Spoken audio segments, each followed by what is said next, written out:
So some kids with asthma really are better off with a daily preventer therapy because the whole idea is uh, eliminate hospitalizations, which is the bottom rung of the ladder. Then you want to get a little better. You want to eliminate urgent care visits.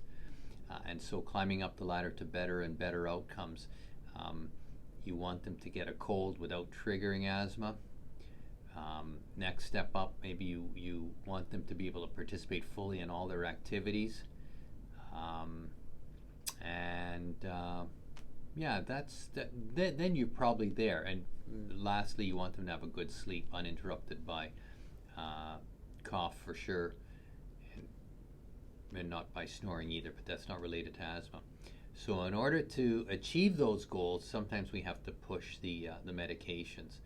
Now, for the most part, the inhaled asthma medications are pretty safe. Not 100%. Albuterol makes everybody, well, most people jittery, at least briefly. It's like a strong cappuccino or something. Can make the heart rate go up if they've had a lot of it, but that's a temporary side effect as well. It's not hard on the heart. It doesn't do anything more. It just affects the blood pressure actually, and the heart rate just responds to the change in blood pressure. The best asthma preventer medications that you take daily to achieve the goals that I said at the outset would be the inhaled corticosteroids. They've been around since the 80s. We had definitive trials showing their efficacy, how effective they can be, published in the 90s, and for the most part, they're actually pretty benign as long as you don't push the dosage. Some kids require higher dosage, but most kids will respond at a fairly low dose. Now, even though they are very effective, all drugs have adverse effects, side effects. And we know from large epidemiologic surveys that kids who receive inhaled corticosteroids, probably somewhere between 2 and 5% experience some behavioral side effects from it.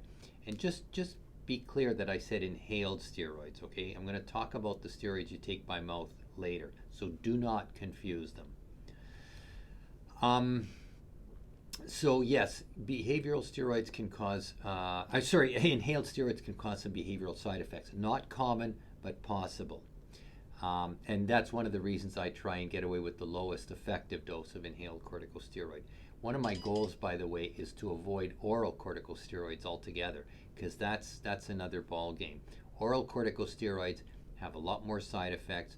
My goal is to avoid them. I argue with my colleagues about this all the time because I view need for oral steroids as a treatment failure, and I know people that sort of see no problem with repeated short 5 days of oral corticosteroid. You will definitely have some adverse effects from even the 5 days. Some kids get really moody. I saw one in the ICU today that they just said it's steroid rage. It can increase your appetite, and that's why repeatedly some kids, their weight really shoots up, particularly in adolescence. That makes their asthma even more difficult to control, and so you set up a vicious circle, because then they get more flare-ups or breakthrough symptoms, so they get more oral steroids and they get heavier, and this is a really worrisome trend in my opinion. So that's why I try and avoid them.